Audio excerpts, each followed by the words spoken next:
আজ এসব না করলে হয় না? বিয়ে করেছি তো করার জন্য। কিন্তু কোনো কিন্তু না, সে পড়ো। বাসর রাতে স্বামী গায়ে মেয়েদের শারীরিক সুখ পায় স্বামীর কাছে।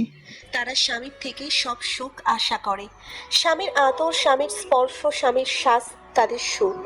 মেম নামের মেয়েটির এই অবধি 16টা বিয়ে ভেঙে গেছে। বিয়ের আগের দিনই হবু স্বামী মারা যায়। এভাবে অনেক ঝামেলার পর অবশেষে তার বিয়ে হয় রিয়াজ নামের এক ছেলের সাথে। কিন্তু অদ্ভুত ব্যাপার হচ্ছে বাসর রাতেই রিয়াজ গায়েব। তোলপাড় শুরু হয়ে যায় পুরো বাড়ি জুড়ে। এত দিন বিয়ে হতে হতে ভেঙে গেছে, আর আজ হয়েও বাসর রাতে স্বামী গায়েব। মিম কান্নায় ভেঙে পড়েছে। স্বামীর বাড়িতে এসে বাসর রাতে স্বামীর গায়েবের কথা শুনে কোনো মেয়ে ভালো থাকতে পারে না। কত কিছু ভেবে রেখেছিল মিম। সারা রাত রিয়াজের সন্ধান পায়নি কেউ। মিম সারা রাত বাসর ঘরে বসেই কান্না করেছে। বাড়ির সবাই মিমকে অলক্ষ্যে বলে কথা শুনিয়ে যাচ্ছে। সকাল 8টায় হঠাৎ দরজার কলিং বেল বেজে ওঠে। রিয়াজের মা তাড়াহুড়ো করে দৌড়ে যায় দরজা খুলতে। দরজা খুলেই রিয়াজের মা দেখে রিয়াজ দাঁড়িয়ে আছে দরজায়। সারা শরীর ক্ষতবিক্ষত, মুখে রক্ত লেগে লাল হয়ে আছে। পায়ের মধ্যে জুতাও নেই। সাদা শার্টে রক্ত, প্যান্টে রক্ত, হেঁটে আসায় রাস্তায়ও রক্ত লেগে আছে। রিয়াজের মা রিয়াজকে দেখে সেখানেই জ্ঞান হারায়। রিয়াজ দুর্বল শরীর নিয়ে ধীরে ধীরে বাসার ভিতর প্রবেশ করে। বাসার সবাই রিয়াজের এমন হাল দেখে প্রায় নাজেহাল হয়ে যায়। মনে হচ্ছে শরীরে এমন কোনো জায়গা নেই যাতে ক্ষত নেই। ক্ষত এর চিহ্ন চিহ্নিত করাও মুশকিল, কারণ কয়টা ক্ষত তার কোনো ইয়াত্তা নেই। বাসার সবাই রিয়াজের দিকে অপলক দৃষ্টিতে তাকিয়ে আছে, যেন এক পলকেই সবাই বশ হয়ে গেছে কারো। মিম উপর তলা থেকে উপলব্ধি করলো নিচে সনসন হয়ে গেছে। নিচে শুনশান হয়ে গেছে। হঠাৎ সবার হইচই অফ হয়ে যাবার কারণ জানতেই রুম থেকে বের হয়ে আসে। এসে দেখে রিয়াজের এই অবস্থা। মিম উপর তলা থেকে দৌড়ে নিচে নেমে আসে। এসে রিয়াজের হাত তার কাঁধে নেয়, যেন রিয়াজের সাথে তার অনেক বছরের সম্পর্ক। সবাই থ হয়ে গেছে। একদিকে রিয়াজের অবস্থা দেখে হয়েছে, অন্যদিকে মিমের কাণ্ড দেখে আরো অবাক হচ্ছে। মিম এত প্যারেশান কেন, তারও উত্তর নেই কারো কাছে।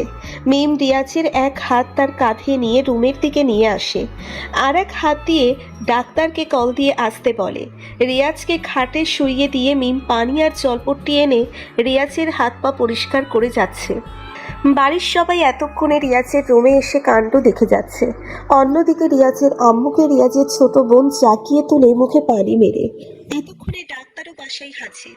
ডাক্তার এসে রিয়াজকে স্যালাইন আর কিছু ট্রিটমেন্ট করে চলে যায়। ডাক্তার বলেছিল প্রচন্ড নখের আঘাত রিয়াজের দেহে, তাও চামড়ার অনেকটাই গভীরে যাওয়া আঘাত, যেন কোনো জন্তু জানোয়ারের কাজ। রিয়াজের মা হুট করে এসে মিমকে ধাক্কা মেরে সরিয়ে বলে, তুই অলক্ষী, তোর আসার সাথে সাথে আমার ছেলের এই অবস্থা হয়েছে, যা বেরিয়ে যা। রিয়াজের মায়ের কথা শুনে মিম কাঁদতে শুরু করে দেয়, আর অমনি রিয়াজ চোখ খুলে বলে, মিম কোথাও যাবে না, সবাই রুম থেকে বের হয় একটু, মিমের সাথে কথা আছে আমার। রিয়াজের কথা শুনে আতঙ্ক পিস হয়ে যায় সবাই। এ কেমন অদ্ভুত কথা বলছে রিয়াজ।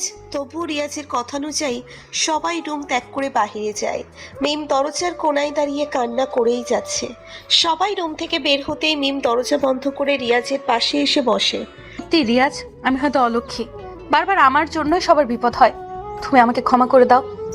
ওই ওই বউ, তুমি আমার ন্যাকামি কান্না কেঁদো না তো, যা বলছি তা শোনো। আমাকে সব খুলে বলো, কি হচ্ছে, কে করছে এসব? না রেখে এই কাজটা করতে যাচ্ছে, যেন সেটা যেই হোক তাকে দেখতে পায়।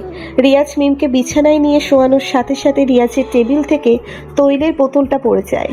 রিয়াজ বুঝেও না বোঝার ভান ধরে মিমের উপর ঝাঁপিয়ে পড়ে। এবার ঘরের দেওয়ালগুলো যেন থরথর করে একাধারে কাঁপতে লাগলো।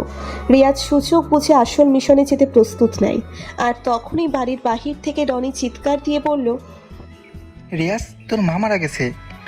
রিয়াজ কথাটা শুনেই মিমকে রেখে জামা কাপড় পরে নেয়। এরপর নিচে এসে দেখে রিয়াজের মা ফ্লোরে পড়ে আছে। রিয়াজ সিঁড়ি বেয়ে নামতে নামতে স্তব্ধ হয়ে গেছে। হুট করে একই হয়ে গেল, রিয়াজের চোখের কোনায় পানি জমা হচ্ছে। রনি বলল, হঠাৎ করে আন্টি শূন্যে ভাসতে লাগলো, আর উপর থেকে হুট করে পড়েই মারা যায়। রনির কথা শুনে রিয়াজ বুঝে যায় এটা নিশ্চয়ই অশুভ শক্তির কাজ, যে তাবিজের কারণে তাদের অ্যাটাক করতে না পেরে রিয়াজের আম্মুকেই মেরে দেয়। রিয়াজের চোখ লাল হয়ে আছে। মিমকে বিয়ে করা কি পাপ ছিল তার?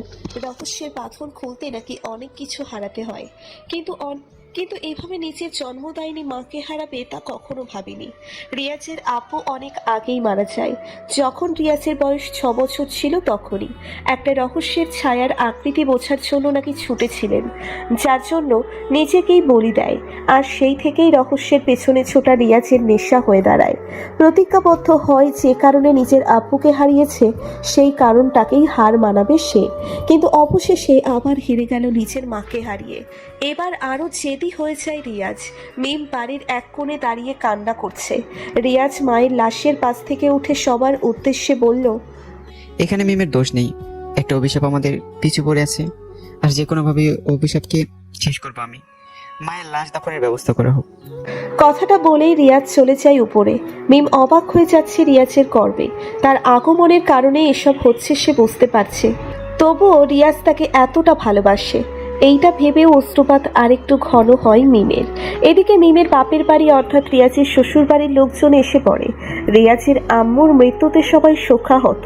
মিমের পরিবার মিমকে জিজ্ঞেস করলে সে একটা কথাই বলে, আকাশের চাঁদ কয়জনের কপালে চোখে। সারাদিন কেটে যায় রিয়াজের আম্মুর দাফনে। জানাজার নামাজ শেষে অনেকেই চলে যায় যে যার বাড়িতে। রিয়াজের পরিবারের অনেকেও চলে যায়। তাদের মন্তব্য, এই বাড়িতে অভিশাপ আছে, পরে যদি তাদের কিছু হয় সেই ভয়ে অনেকে পালিয়ে যায় বাড়ি থেকে। নানান অজুহাত তখন উপচে আসে। বাহানার মেলার ভিড়ে লুকাতে বাধ্য হয় সবাই। কথাই তো আছেই, নিচে বাঁচলে বাপের নাম। বাড়িতে শুধু রয়েছে রিয়াজের ছোট বোন রনি, রিয়াজ আর মিম। আর রিয়াজের দাদি তো নাড়াচাড়া করতেও কষ্ট পায়। বয়স হয়ে গেছে, বৃদ্ধ মানুষ। রাতে মিম রান্না করে, সবাই এসে খেয়ে দিয়ে ঘুমিয়ে পড়ে। রিয়াজের পাশের রুমে রনি ঘুমিয়েছে, আর রিয়াজের দাদির সাথে ঘুমিয়েছে রিয়াজের ছোট বোন। এদিকে মিম রুমে এসে আধা ঘন্টা বসে আছে। রিয়াজ ব্যালকনি থেকে আসছেই না। রিয়াজকে কিছু বলতেও পারে না মিম। মেলামেশা করতে গেলেই তো একটা অঘটন ঘটে যায়। তবে মেলামেশা করার ইচ্ছেটার থেকে বেশি ইচ্ছে হয় রিয়াজের বুকে মাথা রেখে ঘুমোতে। সেটাও হয়তো মিমের কপালে নেই, কারণ বুকে মাথা রেখে ঘুমোতে গেলেই হয়তো আওয়াজ আসবে, রিয়াজ তোর দাদি মারা গেছে। অন্ধকার রুমে চাঁদনি আলোয় মিষ্টি ঘ্রাণ ছড়াচ্ছে বেলি ফুলের গন্ধ। বিছানায় মন খারাপের দেশে ডুবে বসে আছে বিন। রহস্যের কালো চটের থেকে মুক্তির সমাধান খুঁজতে ব্যালকনিতে বসে ভাবছে রিয়াজ। এই এক নিরবচ্ছিন্ন রহস্য। রিয়াজের মনে প্রশ্ন জাগে কয়েকটা, যেটা সে নিজের চোখে দেখতে পায় না, অর্থাৎ একটা বাতাস। সেই বাতাসের সঙ্গে লড়াই করা যাবে কিভাবে? যার অনেক শক্তি, অনেক ক্ষমতা, তার কাছে রিয়াজ তুচ্ছ মাত্র। যাকে ছোঁয়া যায় না, স্পর্শ করা যায় না, তাকে কিভাবে শেষ করবে? রিয়াজের আব্বু রিয়াজকে ছোটবেলায় বলতো, মানে রিয়াজের যখন 5 বছর ছিল তখন অনেক শিক্ষা দিত। তার মধ্যে একটা ছিল, যেখানে তুই থেমে যেতে চাস সেখান থেকেই শুরু কর, সফলতা তোর দুয়ারে এসে কড়া নাড়বে। এখন রিয়াজ শুধু একটাই ভাবছে, এখানেই তো শেষ, তবে শুরুটা হবে কোথা থেকে কি জানি, দেখি কি হয়। সফলতা বড়ই নিষ্ঠুর। এখন কড়া নাড়লে কি হয়, ঘুষ দেওয়াও চাই না, নয়তো সেটাই দিতাম। ভাবতে ভাবতে রাত 1টা বেজে যায়। রিয়াজ ব্যালকনি থেকে উঠে নিচে রুমে আসে। এসে দেখে মিম যেভাবে বসে অপেক্ষা করছিল ঠিক সেভাবেই খাটের মাথার সাথে হেলান দিয়ে ঘুমিয়ে পড়েছে। রিয়াজ কিছুক্ষণ চাঁদনির আলোয় মিমের মুখটার দিকে তাকায়। এ যেন এক মায়াবী শহরের যাত্রা পথের সন্ধান। পায়ের দেশে যেতে হলে এই চেহারাটাকে সবার আগে দেখা দরকার। মিমকে ঠিকমতো শুইয়ে দেওয়ার জন্য রিয়াজ মিমের পাশে গিয়ে দাঁড়ায়। পিঠে হাত দিতে রিয়াজ খেয়াল করলো জানালার পাশে আম গাছটা নড়ে উঠল। বুঝতে পেরেছে সে এখানেই আছে। রিয়াজ আর মিমকে স্পর্শ না করে পাশেই শুয়ে পড়ে। শোয়ার সময় কয়েকটি ইচ্ছেকৃত কাশি দিয়ে মিমকে জাগিয়ে দেয়, যার ফলে মিম রিয়াজের উপস্থিতি টের পেয়ে নিজেই ঠিকমতো শুয়ে পড়ে। রিয়াজ চোখটা অফ করে দিতেই তলিয়ে যায় ঘুমের দেশে। কিছুক্ষণ ঘুমানোর পর হঠাৎ রিয়াজ জেগে যায়। একটা ভুটকার গন্ধ পাচ্ছে রিয়াজ। রিয়াজ চোখটা মিলতেই দেখে রিয়াজের রুমে ঠিক রিয়াজের খাটের পাশে ফ্লোরের উপর একটা লোক দাঁড়িয়ে আছে। সাদা পাঞ্জাবি গায়ে দেওয়া, পাঞ্জাবিটা যেন নিজে থেকেই জলজল করে যাচ্ছে। লোকটা দেখতে ইয়া বড়, পুরো 8-9 ফুট লম্বা হবে। পশ্চিম থেকে মুখ করে আলিফের মতো দাঁড়িয়ে আছে। রিয়াজ ভয়ে পুরো নাচেহাল অবস্থা।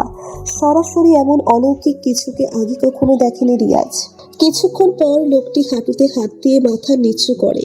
রিয়াজ চোখ মেরে দেখে যাচ্ছে সব। লোকটির হাবে ভাবে বোঝা যাচ্ছে রুকুতে গেছে, অর্থাৎ তিনি নামাজে আছে। রিয়াজের কপাল ঘেমে ঘাম বের হচ্ছে।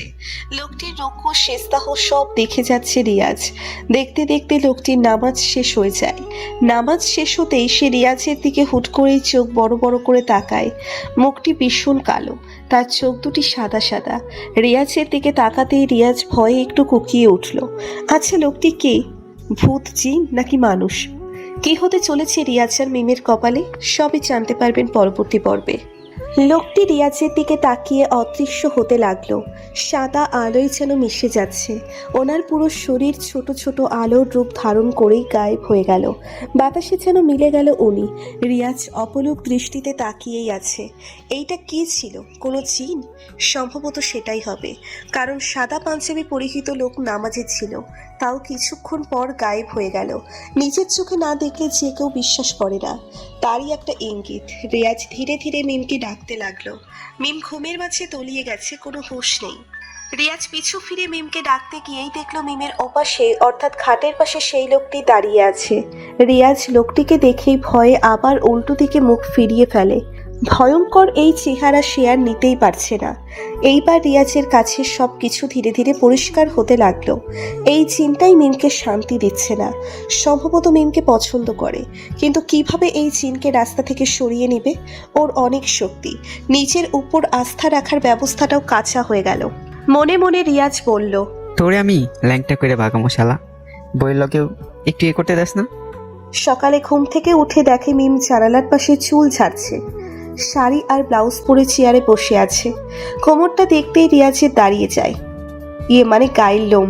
বাহিরের সূর্যের আলোটা সোজা মিমের চুলে এসে সংঘর্ষিক খাচ্ছে। রিয়াজের কাম ভাব বেড়ে গেল। এমনিতেই সকালবেলা ছেলেদের গ্রামীণ ফোনের টাওয়ারের নেটওয়ার্ক 4G থাকে। এর মাঝে এই দৃশ্য দেখে কন্ট্রোল করতে পারবে বলে মনে হয় না কেউ। রিয়াজ ধীরে ধীরে বিছানা ছেড়ে মিমের দিকে এগোতে লাগলো। আস্তে আস্তে গিয়ে মিমকে জড়িয়ে ধরবে ভাব, ঠিক তখনই মিম একটু নড়ে ওঠে। রিয়াজ ঝানু বলেই মিমকে পেছন থেকে জড়িয়ে ধরে। মিমও হাসতে হাসতে রিয়াজের দিকে নিজেকে ঠেলে দেয়। রিয়াজ মিমের গলায় চুম্বন আঁকতে গিয়ে চোখ গেল সোজা সামনের আম গাছে। আম গাছের মধ্যে একটি পেঁচা পাখি বসে আছে। অদ্ভুত ব্যাপার হচ্ছে, পাখিটির পুরো দেহ পাখির মতো হলেও মুখটি মানুষের মতো, অর্থাৎ সেই রাতের বেলা দেখা লোকটির মতো। রিয়াজ হুট করেই মিমকে ছেড়ে দেয় আবার। মিমও একটু ইতস্তত বোধ করে। না করারই বা কি আছে? 4G হঠাৎ 2G হয়ে গেলে কোনো মেয়েরই বা রাগ না ওঠে? কিন্তু কি আর করার, সে নিজেও জানে ফোনটার চার্জার চিকন আর ঘরে আছে চ্যাপ্টা চার্জার। প্রিয় দর্শক, আপনাদেরকে বলছি, নিয়মিত এমনই মজার মজার গল্প শুনতে সাবস্ক্রাইব করুন আমাদের ইউটিউব চ্যানেল শুভস ডায়েরিতে। চলুন গল্পে ফিরে যাই। রিয়াজ ফ্রেশ হয়ে রুমে আসে। এরপর জামা কাপড় চেঞ্জ করে নিচে চলে যায়। সবারই মন খারাপ রিয়াজের আম্মুকে নিয়ে, কিন্তু রিয়াজ ততটা আফসোস করে না। রিয়াজ যখন 4 বছরের তখন তার মা মারা যায়, আর রিয়াজের দেখাশোনা করার জন্য রিয়াজের আপু আর একটা বিয়ে করে। পরের ঘরের সন্তান হচ্ছে রিয়াজের ছোট বোন, অর্থাৎ তারাও আপন ভাই বোন না। রিয়াজের আপু বিয়ে করার 1 বছর পর বাচ্চা নেয়। গর্ভবতী হয় রিয়াজের সৎ মা। এরপর রহস্যের বেড়াজালে মিশতে মিশতে রিয়াজের 7 বছর বয়সে তার আব্বুও মারা যায়। রিয়াজকে সব সময় সৎমা আদর করলেও রিয়াজ ওনাকে কখনো মা হিসেবে দাবি করেনি, কারণ মায়ের জায়গায় রিয়াজের আসল মায়ের যায়। ঝাঁকানাকা বাবাকে আরেক থাপ্পড় দেয়। ঝাঁকানাকা বাবা উড়ে গিয়ে টেবিলে পড়ে, ভেঙে যায় টেবিল, আবার ধরে নিক্ষেপ করে ড্রেসিং টেবিলের দিকে। আয়না সহ ভেঙে ঝাঁকানাকা বাবা হাবা হয়ে গেছে। এরপর জিন ঝাঁকানাকা বাবাকে ধরে আলমারির উপরে মারে।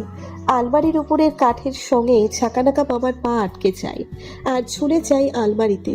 ঝাঁকানাকা বাবা অজ্ঞান হওয়ার আগে রিয়াজকে বলল, আজকে ভাত কম খাইছি, নইলে দেখাইতাম। বলেই অজ্ঞান হয়ে গেল। রিয়াজ এবার নিজেই মফিস হয়ে গেল। এই কেমন বাবা? চিন্তার রাগে রিয়াজের দিকে এগিয়ে আসতেই পেছন থেকে মিম বলল, রিয়াজকে স্পর্শ করলে আমি নিজেকে নিজে হত্যা করে ফেলবো। কথাটা মিম জিনের উদ্দেশ্যে বলে। জিনটা দেখে মিমের হাতে ভাঙা আয়না, অর্থাৎ ড্রেসিং টেবিলের ভাঙা আয়না, নিজের গলায় নিজেই ধরে আছে। ভয়ে চিন্তা বলল, না, মিম এটা করো না, কখনো না। তাহলে তুই আমার লাইফ থেকে চলে যা, আমি তোকে চাই না। আমি তোমাকে আমার বউ করতে চাই মিম। আমি এখন অন্যের বউ। রিয়াজ আমার বিবাহিত স্বামী। যদি আমি রিয়াজকে না পাই তবে আমাকে কেউ পাবে না, আমি নিজেই মরে যাব। আচ্ছা আচ্ছা, আমি তাকে মারবো না, তুই আজ থেকে আমার জীবন থেকে সরে যা, আর কোনোদিনও আমাকে সমস্যায় ফেলবি না। ঠিক আছে যাচ্ছি, আর কখনো আসবো না আমি। তুমি সুখে থেকো। হ্যাঁ, তুই গেলেই আমি সুখী হব, তার আগে না। ঠিক আছে, যাচ্ছি। এই বলেই চিমটি বাতাসের গতিতে উড়ে চলে যায়, যেন কোনো বিজলি চমকে উঠেছিল। পুরো রুমটা একবার কেঁপে উঠেছে, আর ওর গতি এতই বেশি ছিল যে যার ফলে রুমে একটা বাতাস সৃষ্টি হয়, আর সবকিছু এদিক সেদিক উপচে পড়ে। সাথে মিম আর রিয়াজও। আর কিছু মনেই নেই, অর্থাৎ অজ্ঞান হয়েছিল। রিয়াজ ইয়ে বলে এক চিৎকার দেয়, আওয়াজে লাফিয়ে ওঠে মিম। মিম উঠে রিয়াজকে জড়িয়ে ধরে, রিয়াজও মিমকে শক্ত করে ধরে। এতদিন পর অভিশাপ মুক্ত হলো তাহলে। এমন সময় ছাকানাকা বাবার জ্ঞান ফিরে এসেছে। রিয়াজ আর মিম ছাকানাকা বাবার দিকে তাকিয়ে আছে। ছাকানাকা বাবা উঠেই বলতে লাগলো, কই জিন সামনে আই, হাই ফাইফু শেষ কইরা দিমু, মাইরালামো, হারাইলামো, খাইয়া লইমো। ঝাঁকানাকা বাবার কথা শুনে রিয়াজ বিছানা ছেড়ে উঠে রুমের দরজাটা বন্ধ করে। তারপর ঝাঁকানাকা বাবাকে কেমন জামাই আদর করতে পারে তা আপনারাই কমেন্ট করে জানান। আচ্ছা, আপনার সাথে এমন হলে ঝাঁকানাকা বাবা